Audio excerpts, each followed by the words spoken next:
Assalamualaikum warahmatullahi wabarakatuh. Selamat pagi Ibu Bapak dan teman-teman semuanya. Pertama-tama yang saya hormati Ibu Dr. Kinkin Yuliati SP MSI dan Ibu Mega Ayu Permatasari MSI selaku dosen pengampu mata kuliah Statistik Komunikasi. Hari ini kelompok kami, kelompok 2 akan mempresentasikan metode statistika bab peluang. Sebelum lanjut ke materi, izinkan saya perkenalkan teman-teman saya terlebih dahulu. Yang pertama ada Agatha Blessing Kristanti Sitanggang, yang kedua ada Gabriela Kinarasi Namayo, dan yang ketiga ada Muhammad Zakiandra Asyafi'i, yang ketiga ada Mutia Sofiatul Fuadah. Kondisi ketidakpastian sudah sangat mengakar dalam berbagai konteks pengambilan keputusan, baik pada konteks kehidupan sehari-hari, bisnis, maupun ekonomi. Oleh karena itu, teori peluang hadir untuk mengatasi kondisi ketidakpastian tersebut dengan metode atau cara yang sistematis untuk mengukur hal-hal yang berhubungan dengan ketidakpastian. Selain itu, hitung peluang juga hadir dalam bentuk angka untuk menunjukkan tingkat peluang. Sebagai contoh, pengalaman-pengalaman yang pernah terjadi sebelumnya, tingkat kegelapan awan di langit dapat diidentifikasi akan terjadi hujan sebesar 80%. Lalu dalam konteks bisnis, keputusan untuk memperluas pabrik melibatkan ketidakpastian terkait jaminan pengembalian investasi. Pada kedua contoh ini, pengetahuan mengenai peluang akan sangat penting karena membantu kita untuk membuat keputusan yang lebih rasional dan terstruktur berdasarkan data. Selanjutnya ada percobaan dan kejadian. Jadi percobaan adalah melakukan sebuah tindakan atau proses yang direncanakan, dan kejadian merupakan hasil yang muncul dari percobaan tersebut. Selanjutnya ada perumusan peluang. Dalam merumuskan besarnya peluang suatu kejadian, terdapat 3 cara, yaitu cara klasik, cara frekuensi relatif, maupun dengan cara subjektif. Pada perumusan peluang secara klasik, diasumsikan bahwa semua kejadian dalam sebuah percobaan memiliki kemungkinan yang sama untuk terjadi. Selanjutnya ada perumusan melalui pendekatan objektif. Jadi dalam pendekatan objektif tidak ada diasumsikan bahwa setiap hasil memiliki kemungkinan yang sama untuk muncul. Selanjutnya ada frekuensi subjektif. Jadi berdasarkan pendekatan subjektif, nilai peluang suatu kejadian tidak dihitung secara matematis, melainkan ditentukan berdasarkan intuisi, keyakinan, atau informasi tidak langsung lainnya. Selanjutnya ada kejadian dasar dan ruang sampel. Hasil paling sederhana dari percobaan ini disebut kejadian dasar, dan kumpulan dari semua kejadian dasar yang mungkin terjadi disebut ruang sampel. Sementara jumlah total kejadian dasar dalam ruang sampel disebut ukuran ruang sampel. Yang pertama ada metode perkalian. Jadi cara menghitung dengan metode perkalian ini yaitu total keseluruhan cara untuk menyelesaikan seluruh proses tersebut dikali dengan semua kemungkinan. Ya, untuk permutasi, letak susunan akan sangat diperhatikan karena memengaruhi makna dari susunan yang ada. Dan untuk kombinasi, yang membedakan dengan permutasi adalah kombinasi tidak memperhatikan urutan atau susunan. Peluang memiliki 3 sifat, yaitu nilai peluang kejadian A selalu berada pada rentang 0 hingga 1. Lalu yang kedua, nilai peluang komplemen dari suatu kejadian dihitung dengan cara nilai 1 dikurangi kejadian tersebut. Dan sifat peluang yang ketiga yaitu peluang A gabungan B sama dengan peluang A ditambah peluang B dikurangi peluang A irisan peluang B. Peluang berbagai kejadian memiliki 3 kategori, yaitu kejadian terpisah, kejadian bebas, dan kejadian tak bebas. Kejadian terpisah merupakan suatu kondisi di mana kejadian A dengan B tidak mungkin terjadi secara bersamaan, lalu kejadian bebas merupakan suatu kondisi di mana munculnya kejadian B tidak memengaruhi kejadian A atau sebaliknya. Dan yang ketiga, kejadian tak bebas. Kejadian tak bebas ditandai dengan kejadian A dan B bisa dikatakan sebagai kejadian tak bebas apabila salah satu kejadian dipengaruhi oleh kejadian lainnya. Menghitung peluang tidak hanya bisa dilakukan dengan cara yang sudah dijelaskan sebelumnya. Ada cara lain, yaitu menggunakan tabel peluang atau diagram pohon. Dan ini adalah contoh tampilan tabel peluang, dan yang ini adalah contoh diagram pohon. Lalu ada teorema Bayes. Teorema Bayes merupakan salah satu konsep dasar statistika yang membantu memperbarui hipotesis berdasarkan informasi baru. Selanjutnya adalah variabel acak. Variabel acak adalah jenis variabel yang berupa bilangan nyata yang nilainya ditentukan oleh suatu percobaan acak sehingga hasilnya tidak dapat diprediksi. Variabel acak berfungsi untuk menggambarkan suatu besaran yang nilainya ditentukan oleh suatu kejadian acak dalam suatu percobaan. Ada 2 jenis variabel acak, yaitu yang pertama diskret, nilainya terbatas dan dapat dihitung. Misalnya jumlah mobil yang terjual dalam sebulan, jumlah kecelakaan dalam pabrik, dan lain-lain. Selain itu ada variabel acak kontinu, nilainya berupa bilangan nyata, tak terbatas dalam interval, misalnya lama produksi, jumlah listrik harian, dan lain-lain. Next ada nilai harapan. Nilai harapan merupakan ukuran pemusatan dari suatu variabel acak. Variabel acak dibedakan menjadi dua, yaitu variabel acak diskret dan variabel acak kontinu. Sehingga nilai harapan juga berupa diskret dan kontinu. Jika X adalah variabel acak dan PX adalah peluang terjadinya X, maka nilai harapan X adalah EX sama dengan sigma X kali PX.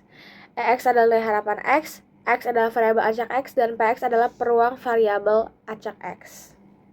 Selanjutnya kita akan membahas ukuran penyimpangan variabel acak.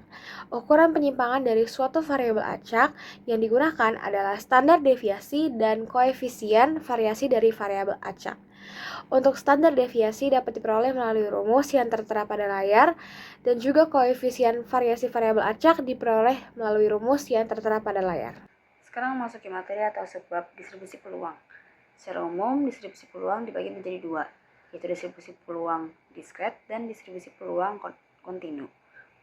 Distribusi peluang diskret akan diulas dengan distribusi peluang binomial dan distribusi peluang Poisson. Dan sedangkan distribusi peluang kontinu akan diulas dengan distribusi peluang normal, distribusi T, distribusi Q kuadrat, dan distribusi F. Di next slide ada distribusi peluang binomial. Distribusi peluang binomial adalah distribusi yang mempunyai dua macam kategori, yaitu sukses dan gagal. Hasil seperti ini sering disebut proses Bernoulli. Jika X menyebar menurut distribusi binomial, maka Px sama dengan n faktor per n dikurangin x faktor, dan x faktor dikalikan dengan p x kuadrat dikalikan dengan q n kurang x kuadrat. Selanjutnya ada distribusi peluang Poisson. Berbeda dengan distribusi binomial, distribusi peluang Poisson hanya memiliki dua resultan, yaitu sukses atau gagal. Distribusi tersebut terdiri dari n ulangan parameter penentu hanya satu, yaitu nilai rata-rata yang untuk simbol itu. Misalkan X menyebar mengikuti distribusi peluang Poisson, maka peluang tepat X yang akan terjadi adalah Px sama dengan rata-rata min rata-rata kuadrat dan X faktorisasi. Selanjutnya dan yang terakhir, terdapat distribusi peluang normal. Distribusi peluang normal digunakan sebagai acuan untuk menghadapi fenomena yang terdapat di kehidupan sehari-hari.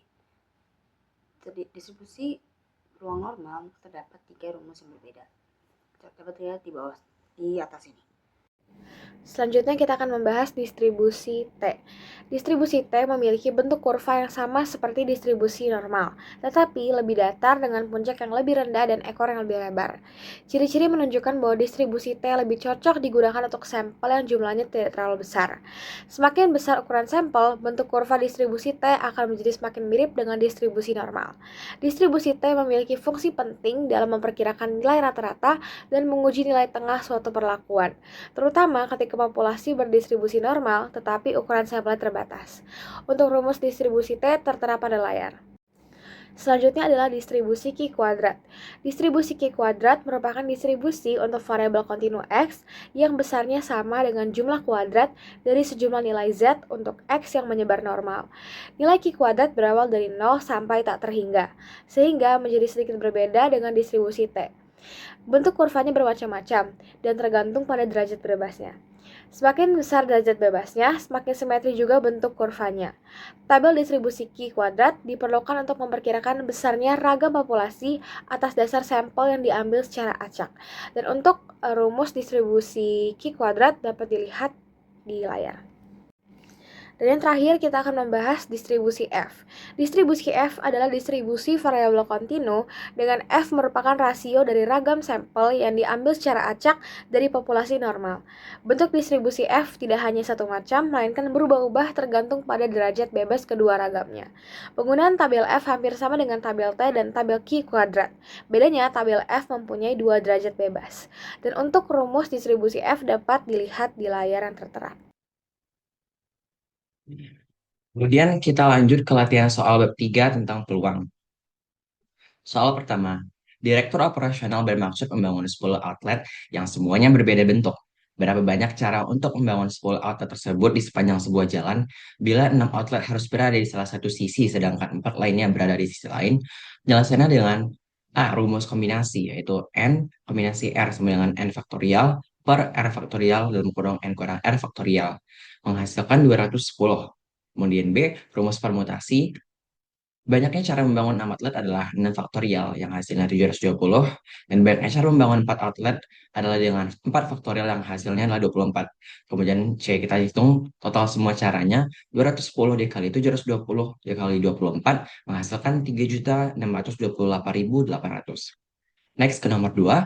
Dari 5 baju merah, 3 hijau, dan 6 kuning, berapa banyak kemungkinan pilihan yang terdiri atas 6 potong baju bila setiap warna harus diambil 2? Jawabannya adalah dengan A. Banyaknya cara memilih 2 baju dari 5 baju berwarna merah dengan N kombinasi R sama dengan N faktorial per R faktorial dalam kurung N kurang R faktorial. Kita maksud angkanya 5 kombinasi 2 sama dengan 5 faktorial per 2 faktorial dalam kurung 5 dikurang 2 faktorial menghasilkan 10. Kemudian B, banyak cara memilih 2 baju dari 3 baju berwarna kuning, berwarna hijau adalah dengan 3 kombinasi 2 menghasilkan 3. Kemudian C, banyak cara memilih 2 baju dari 6 baju berwarna kuning adalah dengan 6 kombinasi 2 menghasilkan 15. Kemudian D, total caranya adalah kita kalikan keseluruhan 10 dikali 3 dikali 15 menghasilkan 450. Next ke nomor 3. Seorang pengemudi truk dapat mengambil 4 rute untuk pergi dari kota A ke kota B, 2 rute dari kota B ke kota C, dan 3 rute dari kota C ke kota D. Jika dalam bepergian dari A ke D, yang bersangkutan harus melakukan perjalanan dari A ke B ke C ke D, berapa banyak kemungkinan rute A ke D? Dalam kasus ini, pelaksanaan kita kalikan seluruh rute, yaitu 4 dikali 2 dikali 3 sama dengan 24 rute. Next, nomor 4. 4 orang laki-laki dan 3 orang wanita melamar untuk 2 lowongan di sebuah kantor keuangan balai kota. Berapa banyak kombinasi yang dapat dipilih dari para pelamar tersebut? Jawabannya adalah rumus kombinasi N kombinasi R sama dengan N faktorial per R faktorial dalam kurung N kurang R faktorial. Kita masukkan angkanya, dapatlah hasil 21. Next, nomor 5. Dari pengalaman sebelumnya, pedagang saham yakin bahwa dalam kondisi ekonomi seperti sekarang ini, peluang pemilik uang akan menanamkan modalnya dalam obligasi yang bebas pajak adalah 0,55. Akan menanamkan dalam dana bersama dengan peluang 0,35 dan akan menanamkan dalam keduanya dengan peluang 0,05. Kemudian, tentukan peluang bahwa seorang pemilik modal akan menanamkan uangnya dalam obligasi bebas pajak atau dana bersama. Hitung pula peluang seorang pemilik modal akan menanamkan uangnya dalam hal lain, bukan dalam keduanya. Penjelasannya adalah kita terus diketahui obligasi atau O-nya 0,55, dana bersama atau D-nya 0,35, dan keduanya atau K 0,05. Nah, kemudian peluang pemilik modal menanamkan uangnya dalam obligasi bebas pajak atau dana bersama dengan rumus PO ditambah PD dikurang PK. Kita masukkan angkanya 0,55 ditambah 0,35 dikurang 0,05 menghasilkan 0,85. Kemudian peluang pemilik modal akan menanamkan uangnya dalam hal lain dengan rumus 1 dikurang POD sama dengan 0,15. Next, nomor 6. Sebuah perusahaan perakitan AC yang menggunakan kompresor dari dua pabrik. Pabrik A menyediakan 25% kompresor dan sisanya oleh pabrik B. Seandainya diketahui bahwa 5% kompresor dari pabrik A rusak dan 3% dari pabrik B rusak, sehingga mengakibatkan hasil rakitan AC tidak berjalan baik, jika secara acak diambil sebuah AC untuk diperiksa dan ternyata hasilnya rusak, berapakah peluang bahwa kompresor yang dipasang pada AC itu berasal dari pabrik A? Dan dengan diketahui pabrik A menyediakan 25% AC, pabrik M menyediakan 75% AC. Peluang rusak pabrik A adalah 5% dan peluang rusak B adalah 3%. Dan kita tuliskan peluang rusak A 0,5, peluang rusak B 0,05 dan PA-nya 0,25 dan PB-nya adalah 0,75. Kemudian kita mencari PAR menggunakan teorema Bayes dalam rumus yang P dalam kolom RA dikali PA per PR. Kemudian kita masukkan angkanya dalam kurung 0,05 dikurang 0,25 ditambah dalam kurung 0,03 dikali 0,75 menghasilkan 0,035. Dalam rumus Bayesnya, PAR kita masukkan angkanya 0,05 dikali 0,25 per 0,035 sama dengan 0,0125 per 0,035 menghasilkan 0,357. Kemudian next nomor 7.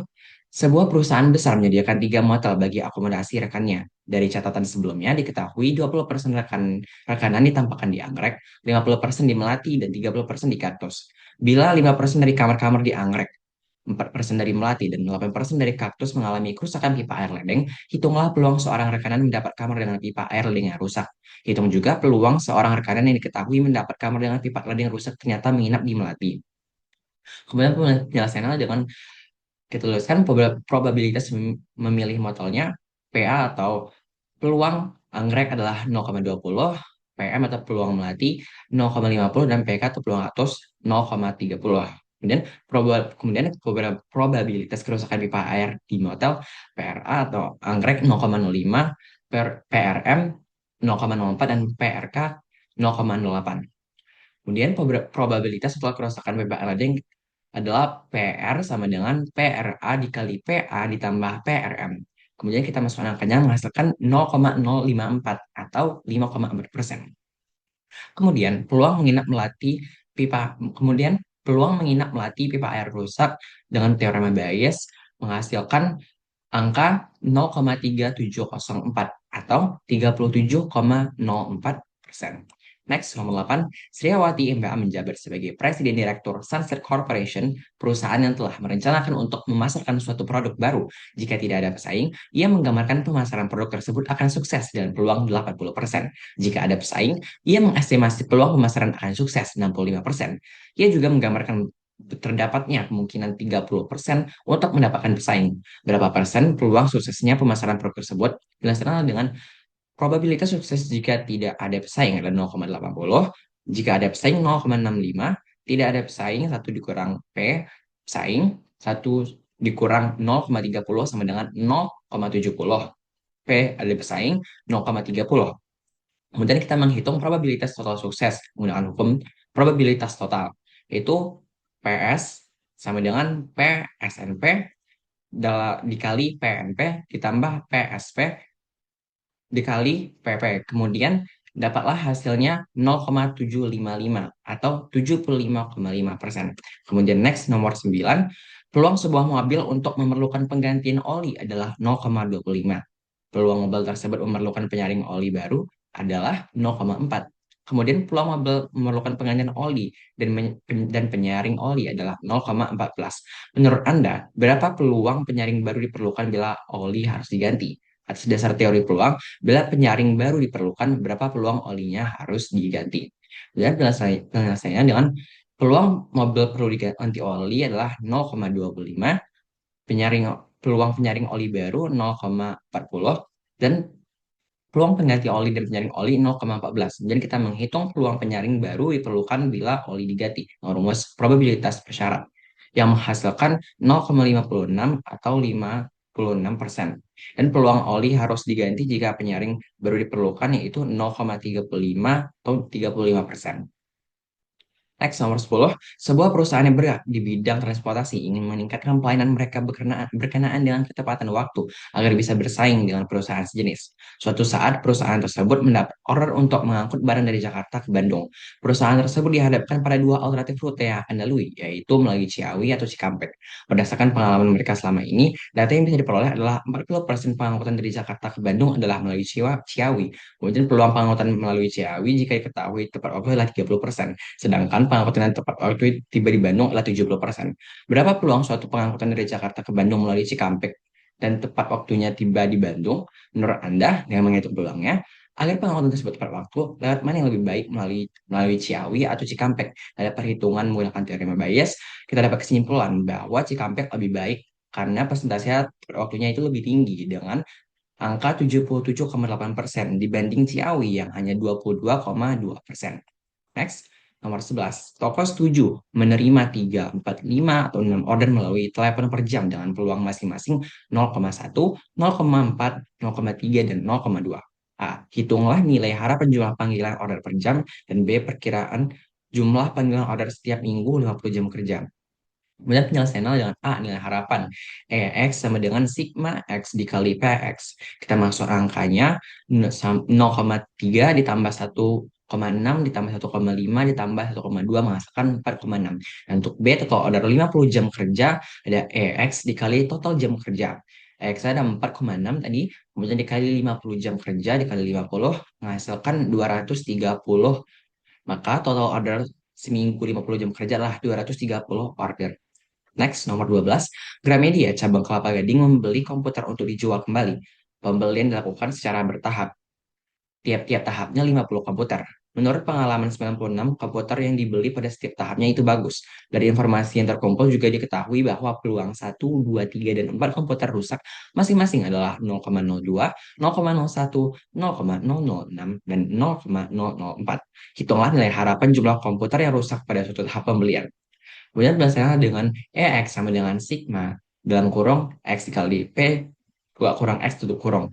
Kita masukkan angkanya 1 dikali dalam kurung 0,02 ditambah 2 buka kurung 0,01 ditambah 3 kali buka dalam kurung 0,006 ditambah 4 dikali dalam kurung 0,004. Menghasilkan angkanya adalah 0,074.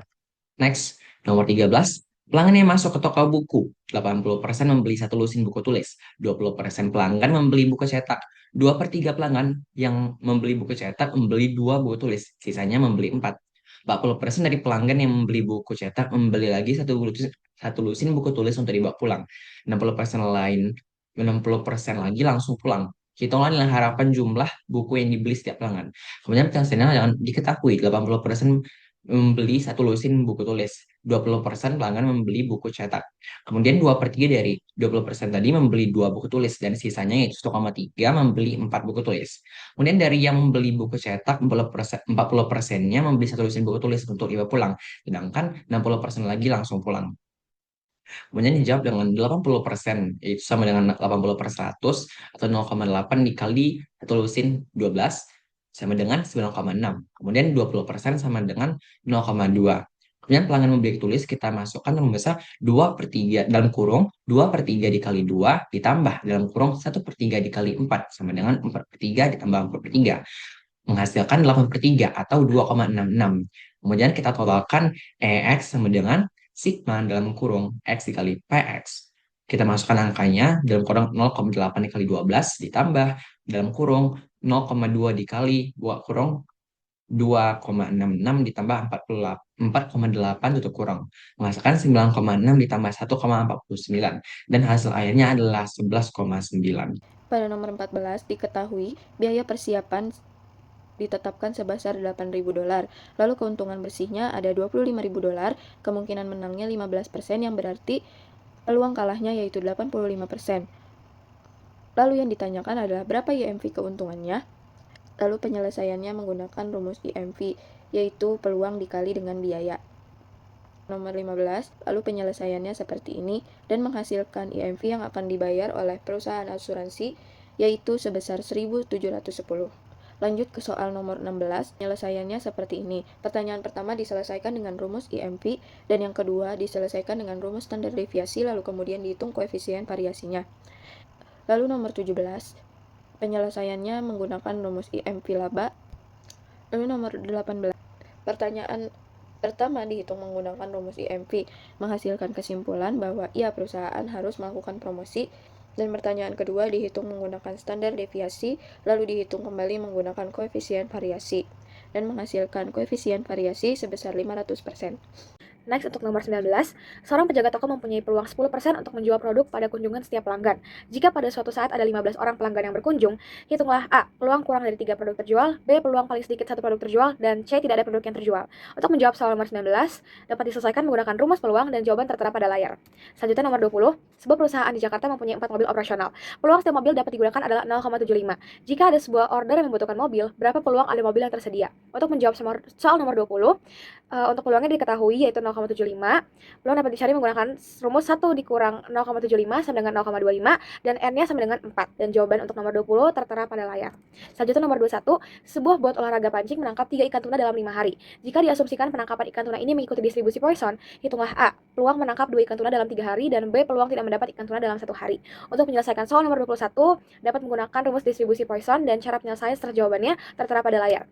Next, nomor 22, sebuah perusahaan komputer akan membeli 1 lot berisi 500 buah transistor dari supplier. Sebelum mengadakan pembelian, diambil sampel sebanyak 24 buah transistor untuk diperiksa kondisinya.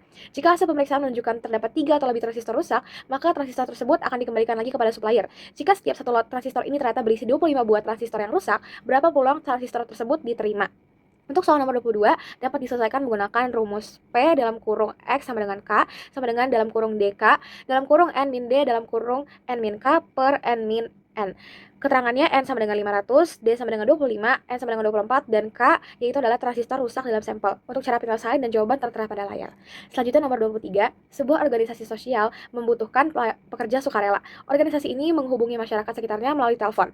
Atas dasar pengalaman mereka diketahui 15% masyarakat potensial untuk setuju menjadi tenaga sukarelawan. Jika organisasi tersebut menghubungi 100 orang anggota masyarakat, berapa peluang paling sedikit 20 orang yang bersedia menjadi tenaga sukarelawan, dan B, berapa peluang kurang dari 10 orang yang bersedia. Untuk menjawab soal A, dapat menggunakan rumus P dalam kurung T lebih besar daripada E, dan untuk menjawab soal B dapat menggunakan rumus distribusi Poisson dan jawaban tertera pada layar. Saya akan melanjutkan nomor 24 sampai 28. Nomor 24, kedatangan nasabah sebuah bank diasumsikan mengikuti distribusi Poisson, yaitu rata-rata 3 pelanggan di setiap menit. Hitunglah A, peluang kedatangan pelanggan berikutnya adalah 2 menit kemudian, dan yang B, peluang kedatangan seorang pelanggan. Semua menggunakan rumus distribusi peluang Poisson. 25. PT Pintu Sukses memproduksi bingkai beserta pintu rumah. Mereka dihadapkan pada 2 tujuan. Satu pihak ingin membuat pintu sekecil mungkin untuk mengurangi biaya material, di lain pihak harus menjaga reputasinya dengan memperhitungkan tinggi badan orang dewasa di daerah tersebut agar bisa melewati pintu yang mereka buat tanpa harus menundukkan kepala. Menurut perhitungan perusahaan, tinggi badan orang dewasa menyebar menurut distribusi normal dengan rata-rata 160 cm dan standar deviasi 8 cm. Pertanyaan pertama, jika perusahaan memproduksi pintu dengan ketinggian 170 cm, berapa persen orang dewasa yang dapat melewati pintu tanpa harus menundukkan kepala? Di sini ada 4 pertanyaan, ada A, B, dan C. Yang tadi itu yang A. Dan yang itu dapat menggunakan rumus peluang distribusi normal. Yang B, jika perusahaan memproduksi pintu dengan ketinggian 159 cm, berapa persen orang dewasa yang bisa melewati pintu tanpa menundukkan kepala? Itu sama seperti yang pertama, dapat menggunakan rumus peluang distribusi normal. Yang C, jika perusahaan menginginkan orang bisa lewat tanpa menunduk sebanyak 99%, berapa sentimeter tinggi pintu harus dibuat? Sini sama, dapat menggunakan rumus distribusi peluang normal.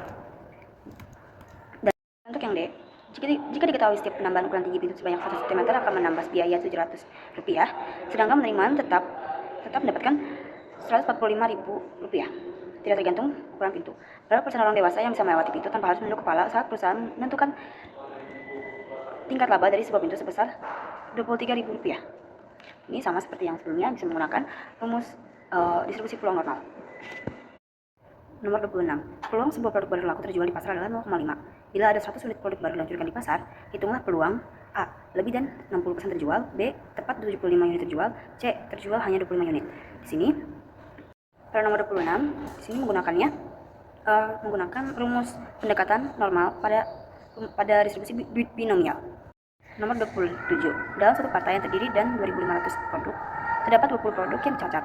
Bila dari partai tersebut diambil 100 produk secara acak, berapa peluang ada yang cacat menurut pendekatan binomial dan menurut pendekatan Poisson? Apakah pendekatan keduanya memberikan hasil berbeda? Dari sini kita menggunakan kedua rumus pendekatan binomial dan pendekatan Poisson. Dan di sini jawabannya itu hasilnya tidak memiliki hasil yang sama.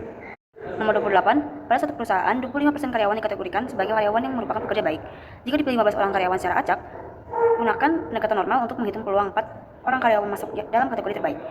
Di sini, secara jelas menggunakan rumus pendekatan distribusi normal. Sekian dari kelompok kami, maaf bila ada kekurangan kata atau kurangnya materi, dan bila ada pertanyaan boleh diberikan pada kolom komentar. Kami dari kelompok 3, terima kasih.